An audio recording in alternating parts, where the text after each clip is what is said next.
Bisaya, or BMB? Can you share to us your inputs on the matter?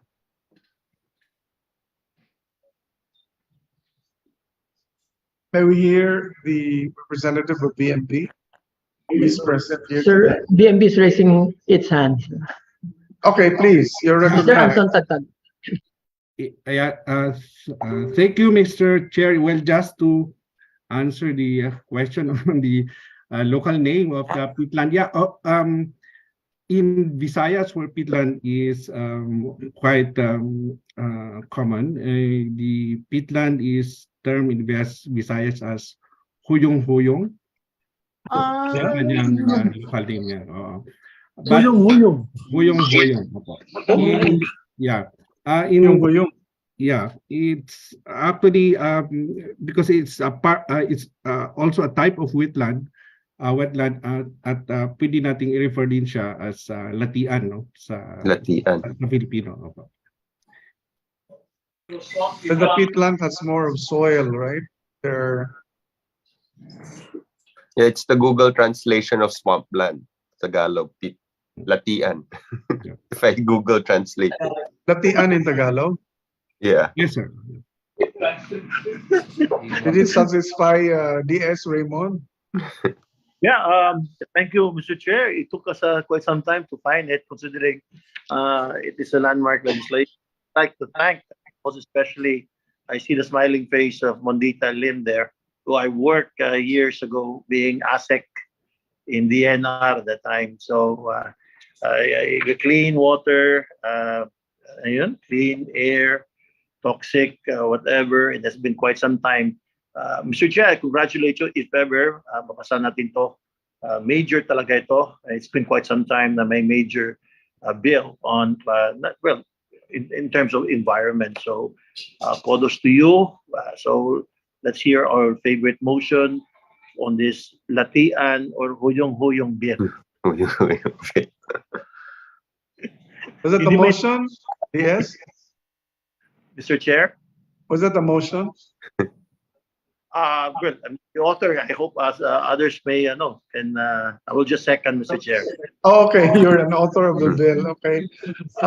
May I put as hear from the other co-authors? members? Members of From the other members, please. Mr. Chair, Yes, Josie. yes, Kong Josie. I'd like to move for the approval of the consolidation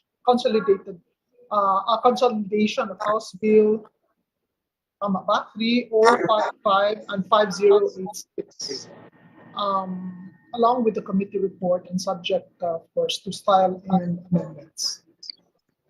Do I hear a second to the motion? Second. Second.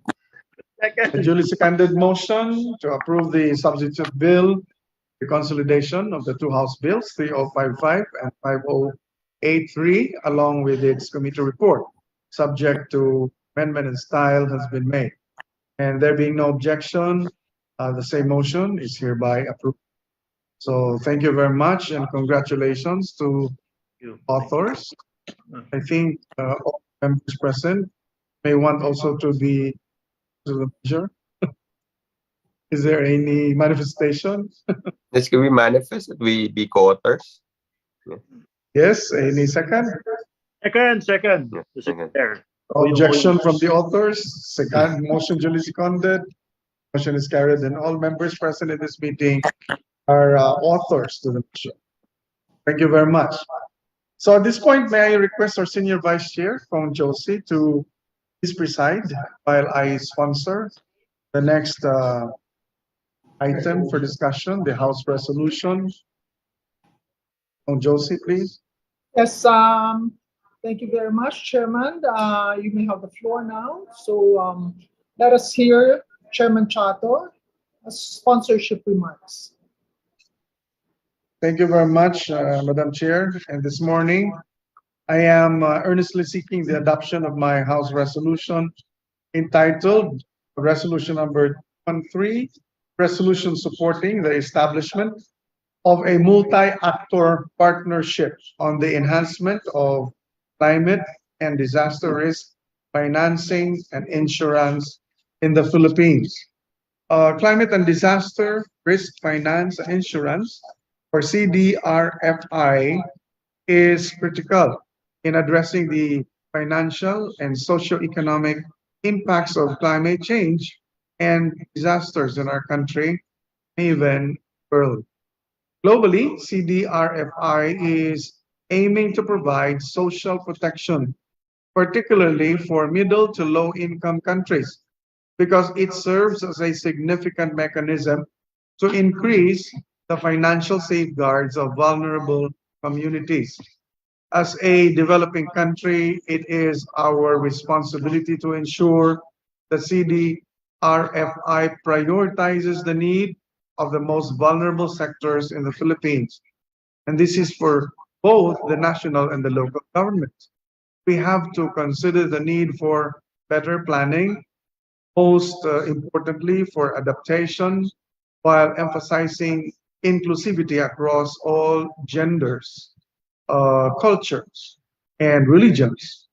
And we need to advance people-centered, pro-poor, and gender-just CDRFI in the era of loss and damage for the long-term resilience of Filipinos.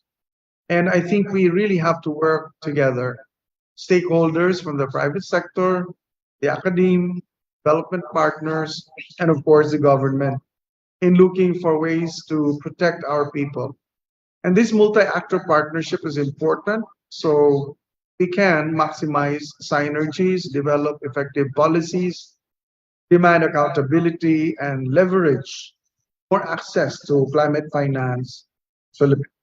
Thank you, Madam Chair.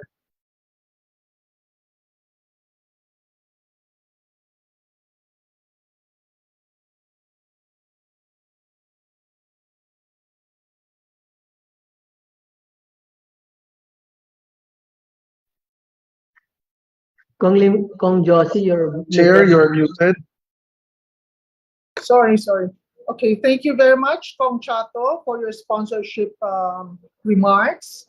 And after listening to your remarks of House Resolution 213, may I call on the representative of the NGO, Institute for Climate and Sustainable Cities, ICSC. I believe he's in Zoom right now, Executive Director Kairos de la Cruz. Are you there? Hi, folks. Good morning, everyone. Yes, so let us listen to your presentation for a better understanding of the multi-actor partnership of the enhancement of climate and disaster risk financing and insurance here in the Philippines. Go ahead, Yeah. sir. Hi, folks. Good morning, everyone, and I'll try to be brief. Let me share my screen quickly. Okay. I hope you can see my screen already. And again, thank you for the committee. Thank you for Chair Chato and Rep Josie for inviting us. It's my pleasure to represent the Institute for Climate and Sustainable Cities as its executive director to quickly run through what a multi-actor partnership on climate and disaster risk finance and insurance is. It's quite a long title, so please bear with us.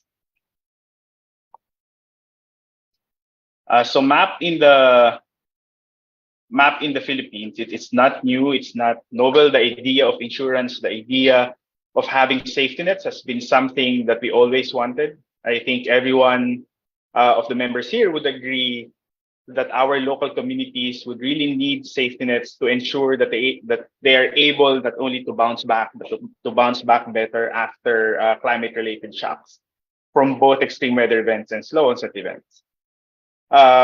In the Philippines, as it is right now, ICSC, my organization is leading the MAP implementation, and the MAP is a global partnership, not exclusive to the Philippines, but we do have several country partners in Asia and Africa and the Caribbean. ICSC is also the representative for academia and think tanks in the high-level consultative group of the Insta Resilience Global Partnership, or IGP. And just in case this is the first time that you've heard of Insta Resilience, Resilience has the overall vision of strengthening resilience for developing countries and to protect lives and livelihoods of the poorest of the poor. The idea, and this is a reality for most of us, is that every after a disaster, poorer people are becoming poorer simply because they don't have enough capacity to bounce back from such shocks. What's more troubling for the Philippines is we have this full gamut of impacts, slow onset impacts that we don't really know what's gonna happen. We haven't figured it out where it's gonna, where it's gonna fall in terms of our development plans. In the same way, SOE or slow onset events remain to be a big question when it comes to safety nets and insurance for the Philippines. So the Philippines is officially part of the Insta Resilience Global Partnership. It's also part of the next step of IGP, which is Global Shield, which was launched in the last conference of parties, which I believe some of the House members were able to attend in Sharm el Sheikh in Egypt. And I'm asked to basically talk about why MAP makes sense for the Philippines. And the first reason is simply because MAP can allow us to do more in a more coordinated and synergistic manner. The next few slides, I won't go through each and one of them. I know we have a tight timeline, but basically these are just some of the existing CDRFI policies in the Philippines. We have the Republic Act 10121, which could be the legal basis for CDRFI as a finance policy for risk transfer mechanisms. We also have a lot of discussions when it comes to agricultural loss and damages. We have existing and currently implemented financing insurance mechanisms across the country. We have traditional agricultural insurance, which was shared by one of our local academic partners, UP Los Baños. And we have all of these things from the government, from the private sector, from the international development organization sphere, and so on. However, we also have other national government instruments. We have 4Ps, we have Catastrophe Insurance Fund, we have DRFI, a roadmap of DOF, among many other things, right? And what's missing is that we don't have a way of consolidating all of this. We don't have a way of actually translating this and making it and packaging it in such a way that we can reach scale.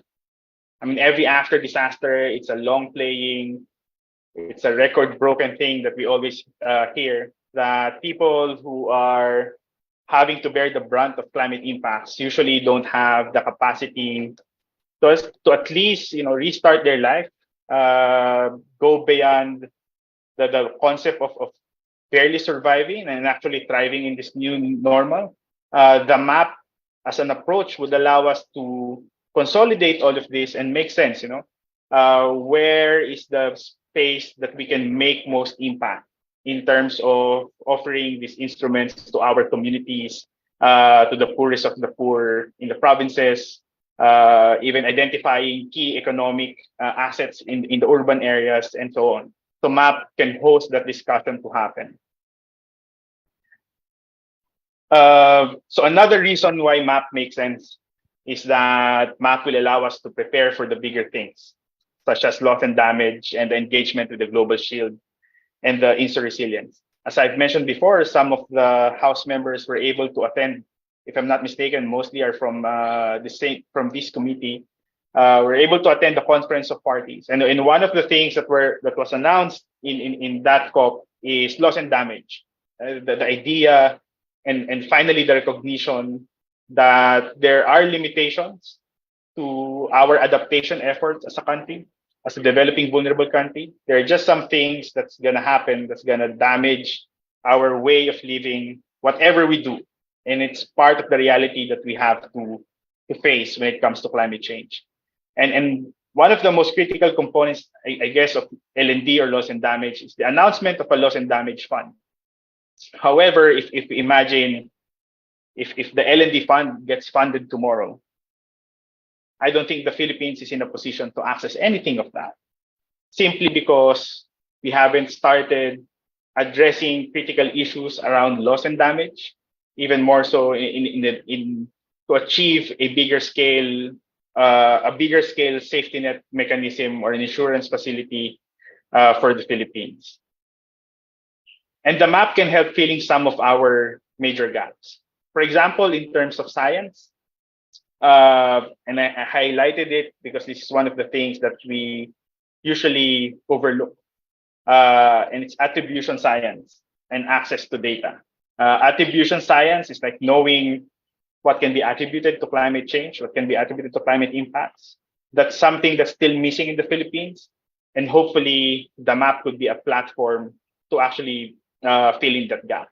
In the same way, access to data remains to be centralized in most international insurance providers. As a developing country, which is highly vulnerable to climate change, both extreme weather events and slow onset events, I think you can build a very strong case that access to data should come, we are strong believer that should come for free for a country such as the Philippines. And the map can start the discussion as well. These things are difficult to arrive at, attribution science, access to data, but these are not impossible things that we believe we can do through a multi-actor partnership. CDRFI also has a lot of economic benefits. It can allow local governments to substantiate reports, to do their own monitoring and evaluation reports, which can form part of their own assessment of their progress and sustainability of their DRRM programs. MAP can also push for adaptive social protection. We are a strong believer that whatever we discuss in the international and even national arena don't really count for anything if it does not affect the everyday lives of our local communities and our local stakeholders. Adaptive social protection is an approach that we can take to make sure that we are covering the most vulnerable sectors from our agricultural sector, in particular, our indigenous peoples and women. We also think that MAP can allow, as I've mentioned, it can allow us to do bigger things, and this is one of it, which is premium and capital support. I'm quite sure that during budget deliberations, one of the things that we always talk about is that insurance coverage by the government will simply not enough to cover everyone, to make sure that everyone has a safety net in times of a shock. Premium and capital support is something that the national and local government is in the best position to identify in terms of sourcing, in terms of implementation. However, we do not have to do it alone. And this is one of the core messages that the MAP wants to bring out. We do not have to do it alone. Our readiness, if we do our science or evidence building good enough, will allow us to access available external sources, such as that of the Insur Resilience Global Partnership and the recently launched Global Shield, which both aims to cover, if I'm not mistaken, several hundreds of millions of people in the next 5 years. Yeah. Premium and capital support is also a major issue by our local insurance providers, simply because some of their target beneficiaries don't have enough capacity to pay premium, and some of our insurance providers actually don't have enough capital to provide the support needed. With our engagement through MAP, premium and capital support has become a major issue in the international discussions. And as I've mentioned before, hopefully we can take this forward to actually see some of this premium and capital support actually being implemented here in the Philippines. We do have some opportunities, but also some challenges for CDRFI in the Philippines. We have a lot of opportunities in public-private multi-actor partnerships. In the series of meetings that we convened, it's quite obvious that the private sector really wants to contribute and has been contributing a lot on CDRFI, but they want to do it in a bigger scale, and that would require key policy direction, key policy changes from the legislative houses to make sure that they're able to do their business and they're able to provide more coverage to more people here in the Philippines. We also have to underscore the importance of local government units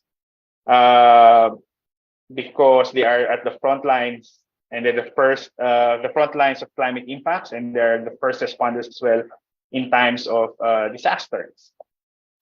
We have also floated the idea of objective insurance. As you know, insurance remains to be, especially indemnity-based insurance remains to be almost at the mercy of subjectivity in terms of assessing damage, usually just economic damages. Objective insurance, such as weather index-based insurance, would allow a faster transfer of funds to the most vulnerable, of course, under the umbrella of a more responsive policy regime. Scientific advances, data acquisition, processing, and analysis, as I've mentioned before, would play a critical role in the attribution science that we badly need as a country. So where do we go from here? For ICSC, we see that through this engagement, we should have the government in the best position to set the policy standards on climate and disaster risk finance. We have to maximize collaboration across many other key stakeholders. The MAP community here in the Philippines is growing. We have several government agencies, we have several LGUs, we have academic institutions, service providers. But at the end of the day, we can do so much more simply because of that. The challenge that we have is really great. It's really big. We need to have more warm bodies thinking around these things. So some of you were able to attend. I think representatives of your office were able to attend a workshop that we did in Bali, Indonesia, and in several iterations of that across the country. And the idea is to make sure that people have the same understanding of what a multi-actor partnership could be. And this is the common agreement document that we circulated, which we will be more than happy to recirculate with the rest of the members as well after this hearing. And I'm really happy to see the current leadership of the committee taking a very proactive role in this, and we welcome the support, and we are more than happy to contribute back as well beyond our organization, simply because we do think that MAP and CDRFI are critical issues that has to be discussed across various offices from both government and non-government actors. We were also graced by Rep. Josie in one of our closing events, and I think we really appreciate the commitment of the committee to make sure that we all work collectively for the betterment of the most vulnerable sectors of the country. Simply because empowering them to absorb and bounce back better is actually beneficial in the whole economy of the country. And I think this is the last slide. I would just like to reiterate that MAP and CDRFI both are not silver bullets. It will not solve our climate problem, but they're small pieces of the puzzle, and that's a more responsive insurance regime here in the Philippines. We can have more safety nets for the poorest of the poor. We can set a really good standards of dignified living despite the changing climate.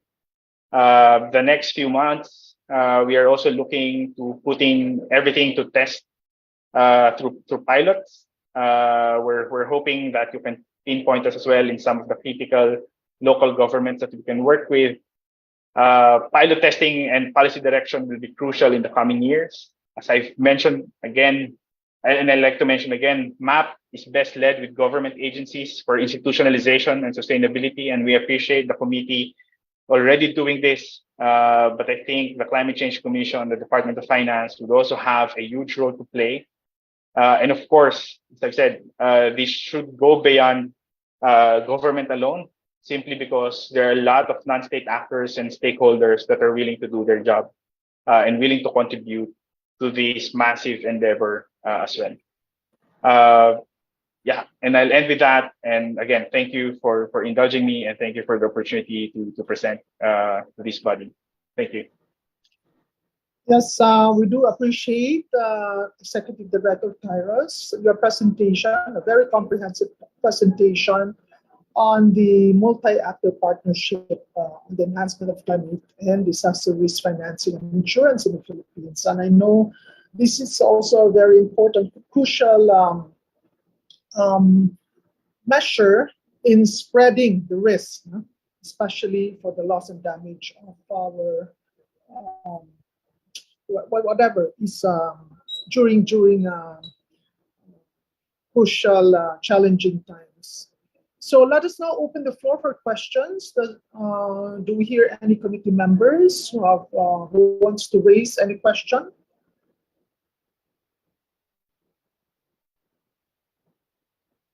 Any members? Rep Christian, do you have any question or observation or comment?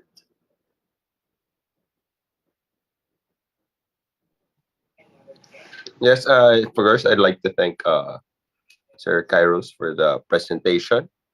Maybe since what can you emphasize more on the vulnerability of the poor regarding the climate change, and what more specific programs can we push to help or policies that we can help the poor mitigate the effects of climate change regarding food security? Yeah, I think we have a lot of options, but from the top of my head,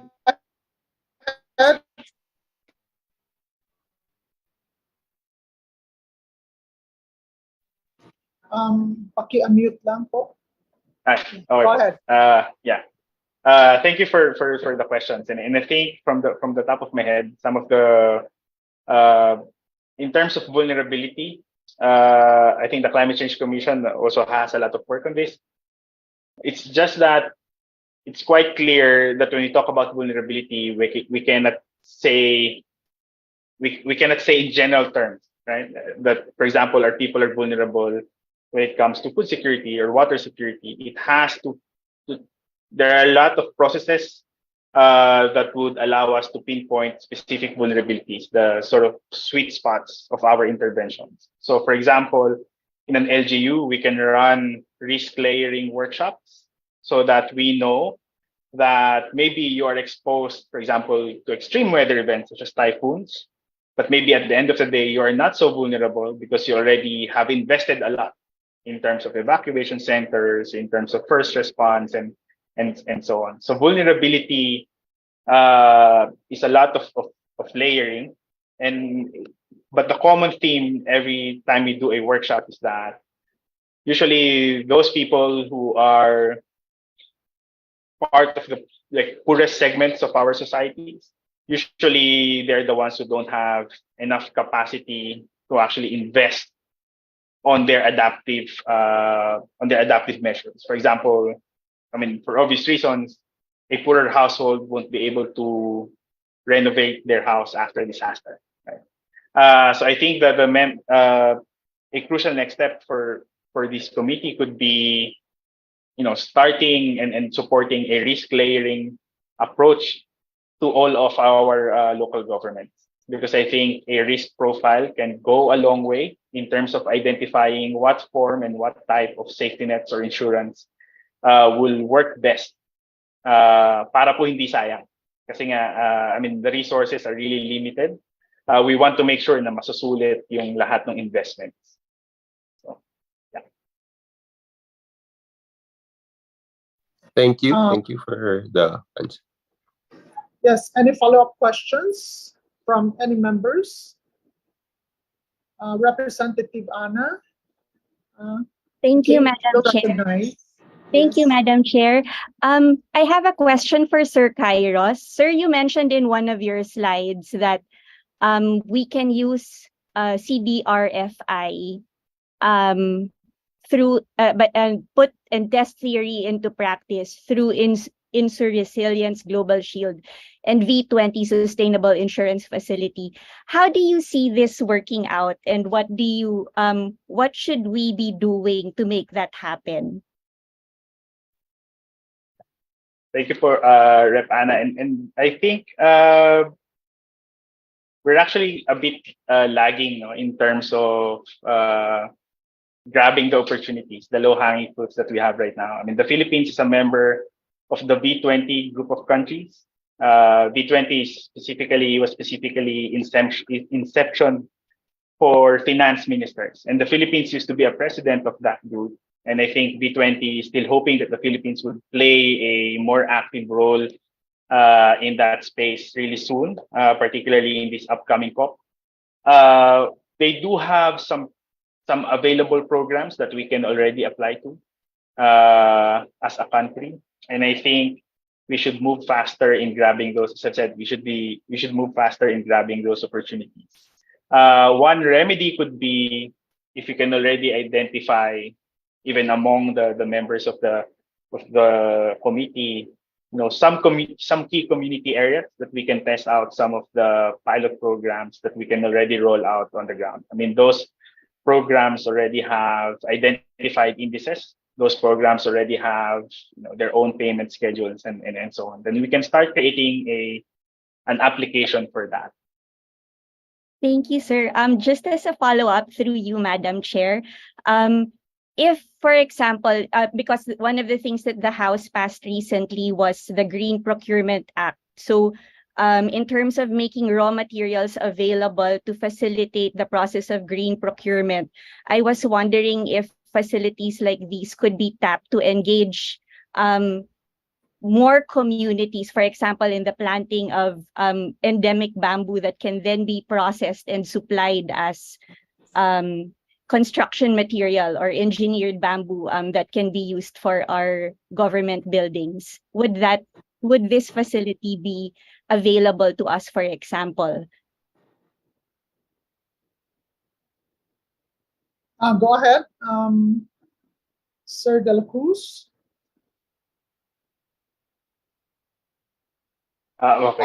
I thought the question was for you, Madam Chair. But anyway, since I already have the floor, I think if we can identify those industries as critical areas that would need support in terms of safety nets, in terms of, for example, weather index insurance is something that we always have been playing with in terms of pilots, but never really got in such a level that we have scale. Maybe that's something we can also try to test out. So weather index, as you might have known, it's basically identifying index as a series of indices wherein if breached, no questions asked, you get a payout. So if those industries, particularly, for example, yung bamboo plantations and so on, can be identified, then maybe that's something workable through these insurance facilities. Thank you, sir. Thank you, Madam Chair. Thank you very much, Rep Anna. Any other members who wish to ask or for clarification? Well, for the meantime, while other members might want to raise questions, I want to clarify something. With regards to the insurance, are you looking at prioritizing working with the LGUs or with the private sector? What is the trajectory for your insurance agreement, this multi-partnership? I think, Madam Chair, it can go both ways, but ultimately, I think the measure of success of something like a map is providing more protection to local governments and local communities. And I think inevitably, local government engagement should be at the front and center of that discussion. We're not here. I don't think anyone working on the climate insurance sphere is here to make a business out of it. It's just that we need to make sure that there's a pathway that private sector, international insurance providers can actually, and even national insurance providers can actually take, so that their services can reach more people on the ground. Yeah. Are there banking institution or financial institution working with you on this? I mean, like, for example, Land Bank or DBP or any government financial institutions? Yeah, ma'am, for now po, I mean, the MAP initiative is still quite young. So far, what we have are some of the biggest cooperatives that we have that we have in the country, which have operations in Luzon, Visayas, and Mindanao.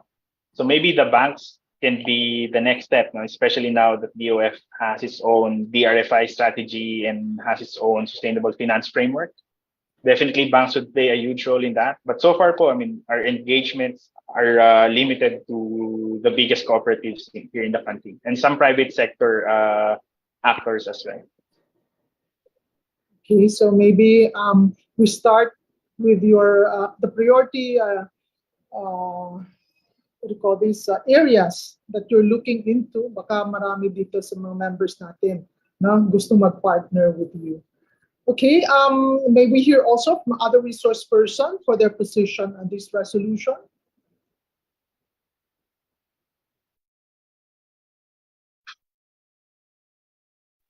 Any other resource person? Oh, I see FMB Diane. Diane, you're raising your hands. Okay, you're recognized. Thank you, Ms. Chair. Yes, I'm Forester Diane Lanugan from the Forest Management Bureau. We would just like to manifest that the Bureau supports the intention of the House resolution to establish a multi-actor partnership MAP between and among government agencies, Congress, local government units, private sector, insurance providers, and non-government agencies and other stakeholders to explore mechanisms in accessing climate and disaster risk financing insurance, or CDRFI, to boost financial resilience in addressing damages and losses brought about by natural disasters. With this, the Bureau would like to propose the inclusion of the Department of Environment and Natural Resources as member of the MAP. We believe that our participation in future discussions on CDRFI would be beneficial in terms of implementing ENR programs and projects and development of policies that would promote resilience to the impacts of climate change and natural disasters. We would provide our official comments to our department liaison officer. Thank you. Thank you very much, Diane. And as you mentioned, we would like a hard copy of your position paper to be submitted to the COMSEC.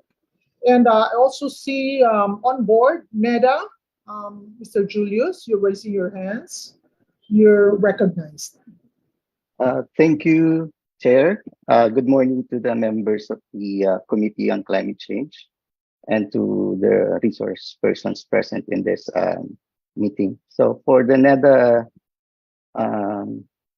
position, we think that the House Resolution number 213 is very much aligned with our Philippine Development Plan, especially that we emphasized in the PDP the role of multi-stakeholder partnership for us to accelerate climate action and strengthen disaster resilience. So this House resolution is also responsive to the National Strategy for Financial Inclusion and the Philippine Sustainable Finance Roadmap, which promotes the development of insurance products covering climate and disaster risk.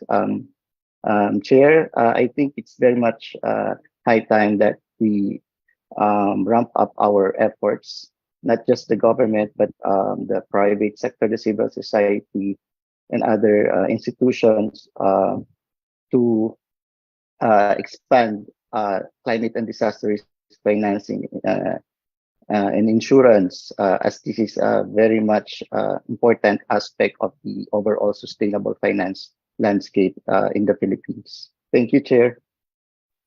Thank you very much. Appreciate that. You know, NEDA is very, very important in all our decision, whether short term or long term.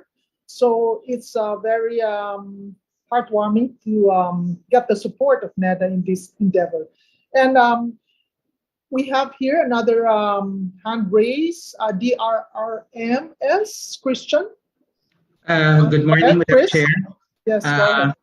Initially, the document of support is already endorsed for approval by and to be signed by the BP secretary. Once signed, we will furnish you po a copy. On our end, DRRMS, we welcome this development on the map as well as the climate risk financing. As you, Madam Chair, as you all know, DepEd has around 44,000 classrooms and around 29 million students, and the classrooms in particular are they are often damaged and used as evacuation centers, and this translates to suspension of classes, which unfortunately contributes to the poverty of learning. DepEd actually is looking into the risk financing precisely because even with our fund, the Quick Response Fund, it is not enough to cover the perennial damages suffered by our classrooms and our personnel and students. So we welcome this development, Madam Chair, and we hope that DepEd would be able to participate and later on may be able to also access some of the risk financing. Yun lang po. Salamat po, Madam Chair. Yes, totoo yan, no? We need to spread the risk, diba?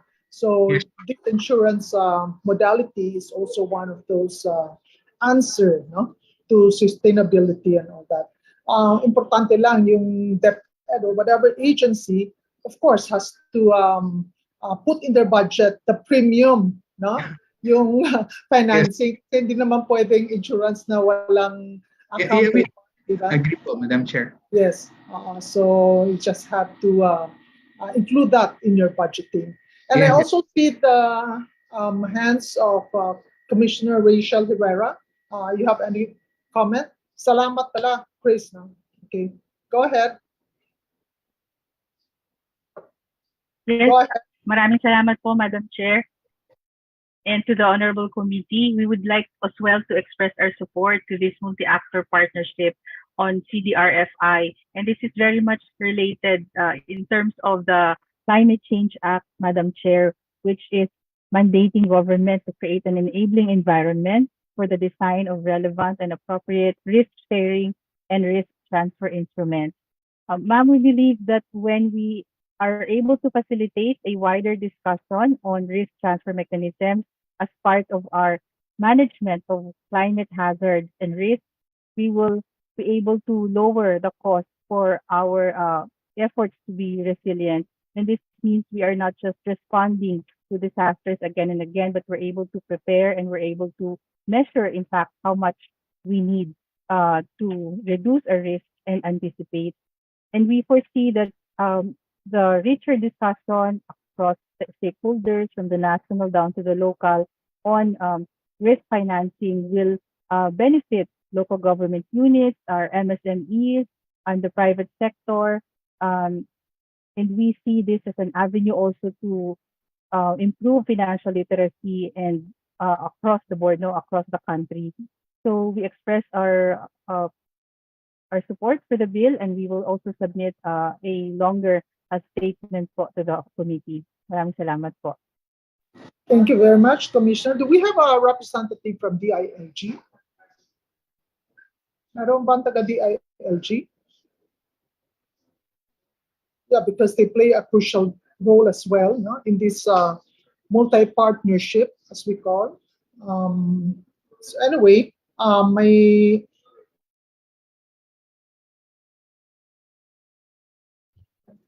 Ma'am Dole is raising her hand. Dole. Okay, sorry. Okay, Dole, go ahead. Good morning once again, Your Honor. I am Mary Grace Seeger, Deputy Executive Director of the Institute for Labor Studies.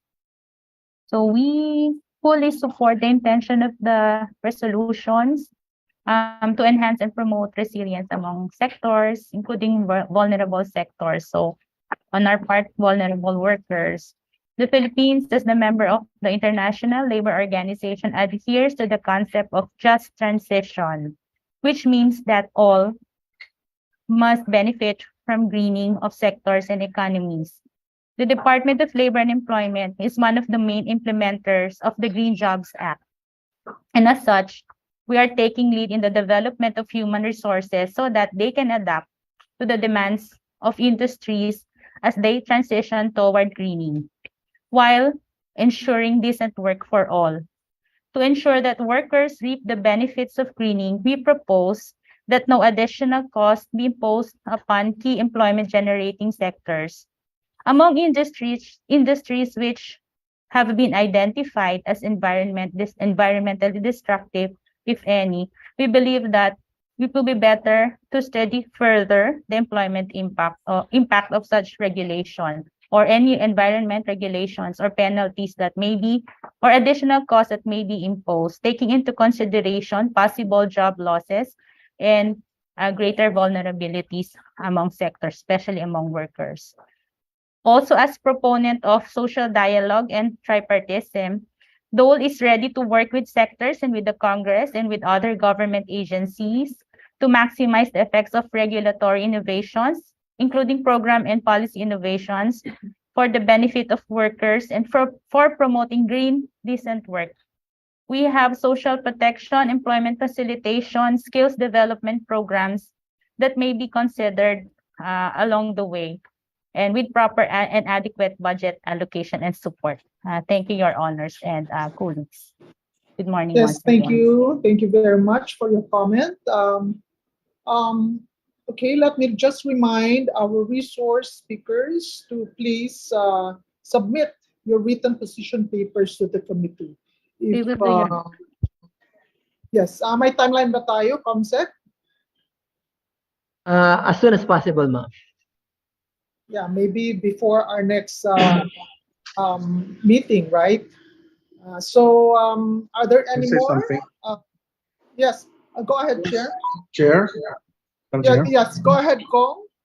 Yes, just for the information, it's just a manifestation, especially to Executive Director Kairos and the rest of the resource persons. Our committee is also in the final phases of the crafting of the loss and damage bill, and inputs from the resource persons will be very, very in that. And I noticed that our CDRFI map discussions would, I think, be able to draw also inputs there.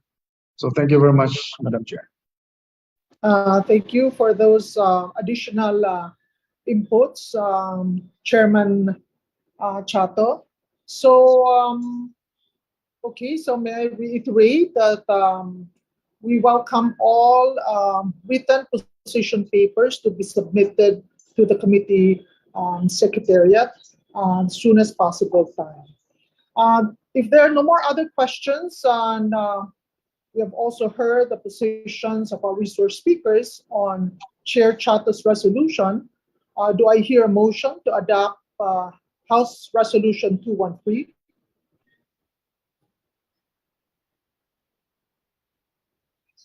Madam Chair, I move that we Yes. adopt resolution 213. Second the Do I hear motion. any- Second the Okay, motion. Okay. A duly seconded motion to approve House Resolution 213 was made. And Subject to amendment and style. yes, and if there's no objection, the motion is hereby approved, subject to amendments and style. So now I'm yielding back to the chairmanship to Chairman Ed Chato. Thank you very much, Chair Josie, and thank you also to the resource persons, and congratulations to those who helped us draft the resolution. And now let us go to the next item in our agenda, and this is House Resolution number 8, entitled Resolution for the Adoption of a People's Green New Deal for a Just and Good Economic Recovery. And this is sponsored by Kong Raul Daniel Manuel. Kong Manuel, you have the floor now. Yes, thank you, Mr. Chair, good morning to my fellow members of the House, sa mga resource persons po natin. Greetings to all. I am pleased to sponsor House Resolution number 8, which is a resolution for the adoption of a People's Green New Deal for a just and green economic recovery. Na banggitin po kanina ng ating chair, yung context din po nito, ang inspiration din nitong ating pinopropose, of course, in light of our desire to have a path towards recovery na naaayon din dun sa ating goal na wag nang lumala pa yung effects ng climate change sa ating bansa and of course in the global community. So Republic Act number 9729 or the Climate Change Act as amended declares that it is a state policy to systematically integrate the concept of climate change in various phases of policy formulation, development plans, and techniques by all agencies and instrumentalities of the government. Section 18 of the law mandates all relevant government agencies and LGUs to allocate from their annual appropriations adequate funds for the formulation, development, and implementation, including training, capacity building, and direct intervention of the respective climate change programs and plans. Noong 2020 din, di kasagsagan pa ng pandemya, November 26, 2020, tayo po sa House of Representatives, we passed House Resolution number 1377 to declare a climate and environmental emergency, calling for the mobilization of government agencies and LGUs towards effective implementation of environmental, climate change adaptation and mitigation, and disaster risk reduction and management laws. Nabanggit din ng UN in terms of our existential concerns na meron po tayong natitirang wala pang isang dekada para pigilan yung irreversible damage from a climate crisis which threatens hundreds of millions of people with hunger and 1 to 2 billion people with water scarcity globally. Tayo sa Pilipinas in the past 4 years, naging consistent yung ranking natin to be among the lowest in terms of air pollution mortality, climate vulnerability, and marine plastics pollution. At nandyan din ang epekto ng mga natural extreme events, disasters, sa infrastructure and agriculture. And the climate, social, and economic crisis disproportionately affect the poor and vulnerable. Kaya naman large-scale and sustained public investments for mitigating climate change and structural economic transformation for sustainable broad-based development, yun yung makakatulong for us to expand employment opportunities, especially for the poor, and contribute to achieving inclusive growth. Kaya naman po, to end this sponsorship speech, we underscore the urgency to craft and adopt a People's Green New Deal, and for us to have a systemic break from the historic crisis that we have been experiencing, which are actually all interconnected. So, yun po muna, Mr. Chair. Maraming salamat. Thank you very much, Manuel. And may we hear now the comments from our members, if any. And then we will proceed, of course, to the position of our resource persons from the different government agencies and the NGOs. From our members, do we have questions on the presentation, the sponsorship of Congressman Manuel? If we have none, then we proceed now to our resource persons for your comments.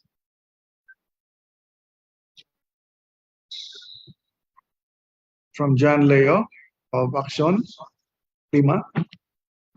Thank you, Mr. Chair, and good morning to everyone. So I'm John Lealgo from Action Klima Pilipinas. So I would like to take this opportunity to express our support for this House resolution on the People's Green New Deal. And we've had the opportunity as well to engage in recent days with some of our fellow civil society groups that were part of the groups that lobbied specifically for the formulation of this resolution. So we also thank Congressman Manuel for sponsoring this resolution.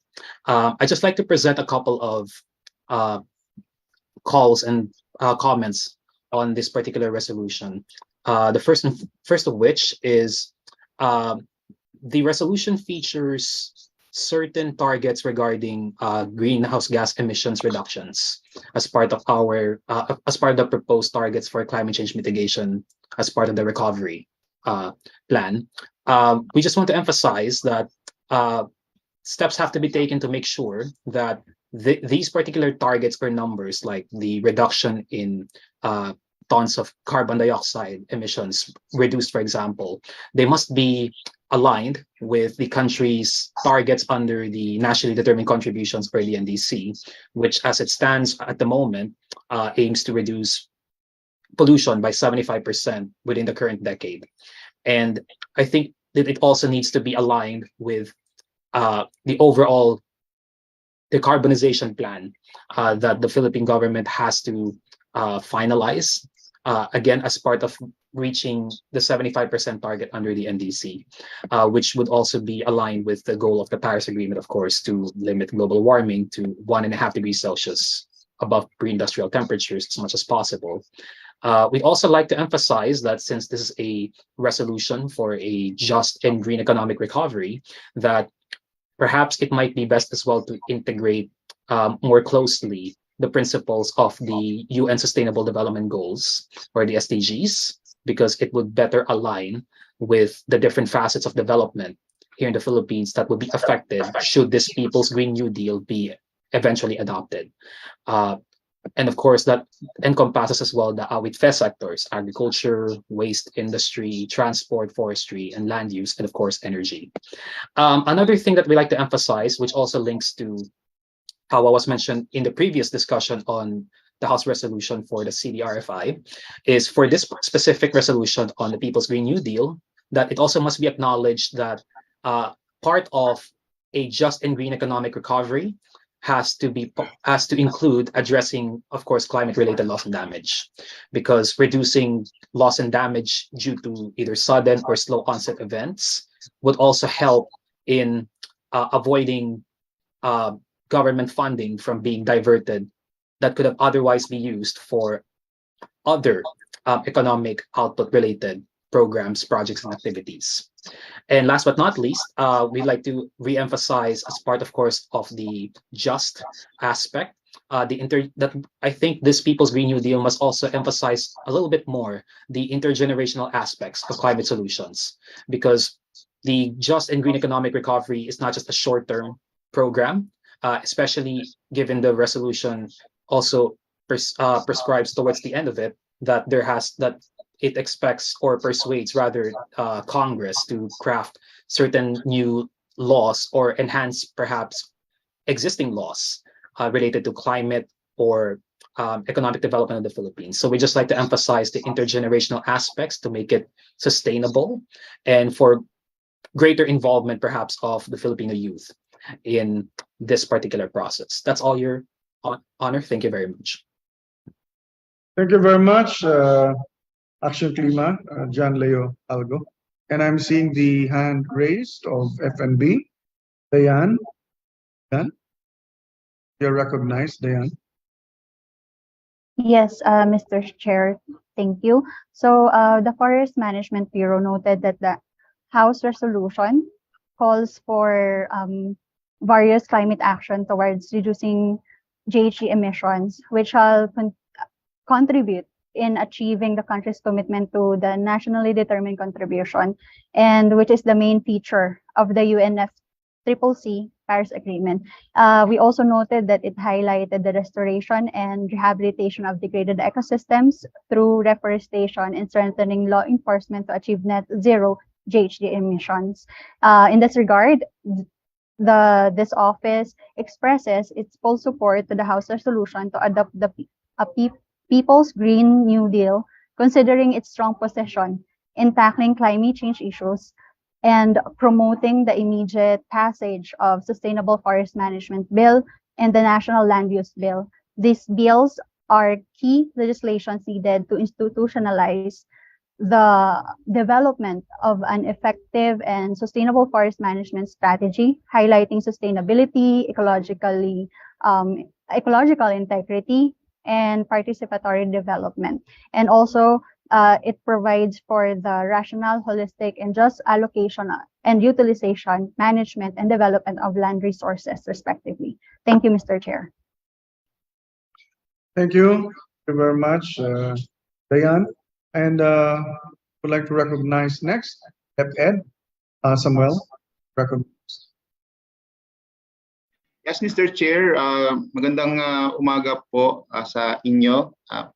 I'm also I'm from the Department of Education sa ating pong Bureau of Curriculum Development. We are here also to express support to the House resolution, particularly po sa letter K of the said resolution, that is expand environmental and climate education to inculcate a culture of care for nature and active citizenship to resolve the planetary crisis.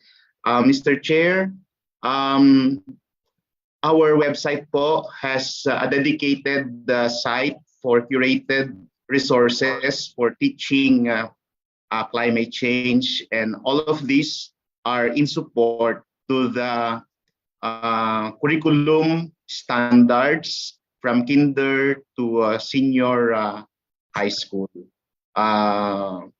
We support the House resolution, Mr. Chair. Thank you very much.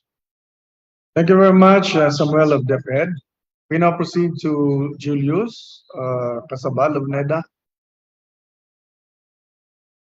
Thank you again, Chair. For NEDA, we'll just quickly manifest, similar to House Resolution 213, the intent of this HR Resolution 8 to spur action that will help address the threats of climate change. However, we will be submitting detailed comments and recommendations so that we will be able to enhance this resolution in terms of accuracy of data and information.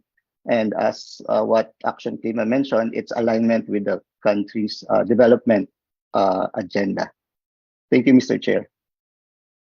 Thank you, Julius. We now proceed to Department of Labor. Mary Grace, your record. Good morning once again, Chair, Your Honors, and colleagues from other NGAs and other sectoral representatives. So we further reiterate our support for any greening efforts. As such, this will ultimately advance green, decent work for all. We reiterate further the need to mainstream or integrate the framework of just transition in policy innovations concerning greening. Just transition means no one should be left behind. Everyone should benefit from greening. This entails supporting not only workers through social protection, employment facilitation, and skills development, but also supporting industries to make the transition toward greening through incentives or other forms of assistance. Any regulatory measure that will lead to workforce reduction or business closures and therefore employment losses must be further studied. We are ready to work with NGAs, sectors, and the Congress to advance the goal of green, decent work for all under the Green Jobs Act. We will submit our comments to give our more comprehensive inputs to the resolution. Thank you, Your Honor, Chair, Your Honor's Chair, and colleagues. Thank you very much, Mary Grace of Department of Labor, and also to the other resource persons. Your submissions to the committee of your comments and position papers will be expected, and our ComSec will also be keeping in touch with you. We now proceed to Jordan Fronda of CAC. Jordan, you have the floor. Thank you, Your Honor. We in the Center for Environmental Concerns Philippines also express our support uh, for the House Resolution number 8. This resolution embodies the recognition of the intersectionality and interconnectedness of the climate crisis and climate action that we need now. Its provisions cover key areas of concern amidst climate crisis, namely extractives and environmentally destructive projects, community-based waste management solutions, just transition towards renewable energy, green spaces and commuter-centric transportation, environmental defense and climate justice, and biodiversity and environmental conservation. Uh, Also notable, its provisions include recommendations that are similar with the recommendations from the Commission on Human Rights National Inquiry on Climate Change report for the government, such as to discourage dependence on fossil fuels, collaborate on innovative climate action, ensure all persons have the necessary capacities to adapt to climate change, and ensure a just transition towards an environmentally sustainable economy, among others. In addition, its broad and aspirational nature, we see it as it can provide an opportunity for further development of policy proposals and the support of pending bills currently in the Congress. Lastly, we also appreciate the affirmation and support and the eagerness to develop further the bill from the uh, other resource persons earlier. That is all, Your Honor. Thank you very much. Thank you, Jordan. And we now proceed to Arjan of the BMB. You are recognized. Hi, sir. Good afternoon. On behalf of our Bureau Director, Assistant Secretary Marshall Amaro of the BMB, we support this resolution as this will also contribute to the country's commitment to the Convention on Biological Diversity's post-2020 Global Biodiversity Framework. And this is also in furtherance to the overall goals of the Sustainable Development Goals, Philippine Development Plan, and of course the Philippine Biodiversity Strategy and Action Plan. We also believe that this resolution is very much aligned to the mandates of our Bureau and of course the department when it comes to biodiversity conservation and in accelerating integrated system-based and nature-based solutions and approaches for disaster risk reduction and climate action. For the detailed and official position of the Bureau, it will be submitted through our DNR legislative office. Thank you.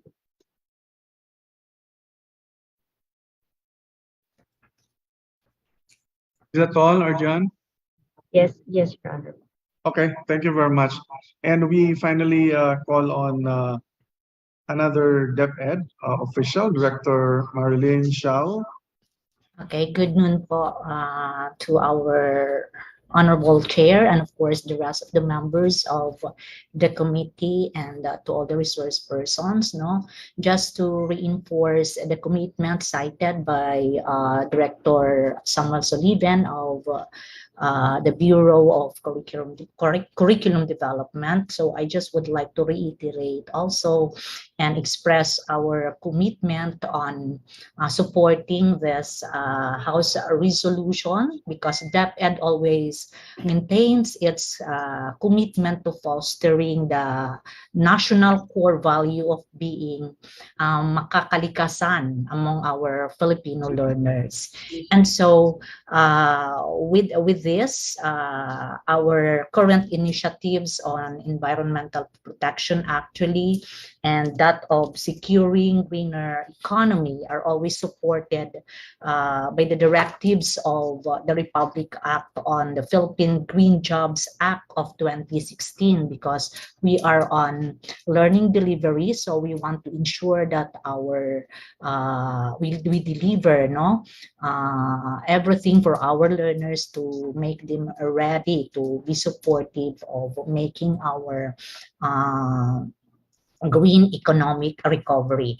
And so with this, the department wishes to inform also that there are two things that might be considered on section E.9, because DepEd is always an advocate of inclusive education. So we recommend that the recognition also of the contributions of our persons with disability be included, aside from highlighting the women, the IPs, and that of the LGUs, and that of section K.1, which may be, when this turns into Republic Act, may be considered probably in the IRR, that a separate provision on the involvement of the education sector be considered to expound further on its role, as mentioned by Director Sullivan, in raising ecological consciousness. So the separate provision may include, again, the integration in the curriculum, which is really the mandate of DepEd. Of course, the development of instructional and learning resources, which we all have in our portal, and enhancing the capacity of our teachers in designing different instructional activities that would inculcate environmental and climate education supportive of this House resolution. So we will just also submit our position papers for the details of this, Honorable Chair. Thank you so much. Thank you, Director Shao of DepEd. So we will finally call on Climate Change Commission, Commissioner Herrera. Rachel, you have some additional inputs. Yes, thank you very much, Mr. Chair. I would like to align with the previous statement supporting this bill. It's extensive, it's comprehensive, it reflects the cross-cutting nature and intergenerational nature of the climate crisis, as the House has also recognized in the resolution it adopted, acknowledging or naming that we are in a climate emergency. And we would just like to take this opportunity, Mr. Chair, and to the good author and sponsor, that we think that this bill will be an instrument for us to embark on climate resilient development in an accelerated manner, because as the IPCC, or the global group of scientists that are providing us the latest climate science, has said, urgent, rapid, and far-reaching transitions across all sectors and systems are critical to achieve ambitious mitigation and adaptation outcomes. And they've also provided or urged government that climate action requires political commitment, institutional frameworks, laws, policies, and strategies, and as well clear goals, adequate financing, and inclusive processes. So just as a final note, Mr. Chair, we will be submitting our comprehensive comment to directed at specific provisions of the resolution. Thank you very much for this opportunity. Okay, thank you very much, Commissioner Herrera. Do we still have other resource persons who are interested to make manifestations or raise questions on the bill, this resolution? Now that we have no more questions, then we would like to, of course, hear any motion from the House members for the approval, passage of House Resolution number 8. Mr. Chair, I'd like Yes, to move for Congressman Yap. the the approval of this House bill. Second, There Mr. is a motion. Any second to the motion? Second, Mr. Chair.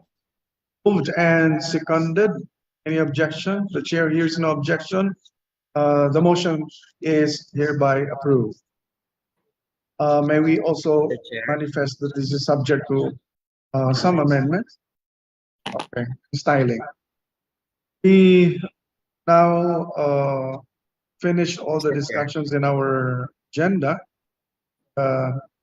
Let's go to other matters. Is there any other matter you would like to take up our meeting? Bring to the attention of the committee from the Mr. members? Chair, Yes, Representative please. Manuel. Yeah, I just would like to take the opportunity to thank this committee, our House Climate Change Committee, fellow committee members, and the resource persons para sa mga input nila. And I'm sure and confident that the committee has taken note of their comments for us to improve on the resolution, for us to have the framework for our People's Green New Deal. Again po, maraming salamat. Thank you, Representative Manuel, and congratulations for the approval House resolution. So, having no other matter to discuss, I would also like to thank our members and our resource persons. I hope that you will all continue to attend and actively participate in our future meetings of the Committee on Climate Change. So, may I hear the favorite motion from any of our members? Mr. Chair, I move to adjourn. Second. Motion to adjourn. Second. And Tuazon, duly seconded. Any objection? Chair hears none. The motion is carried, and our meeting of the Committee on Climate Change is hereby adjourned. Maraming salamat po sa lahat. Salamat. Thank you. Thank you. Thank you.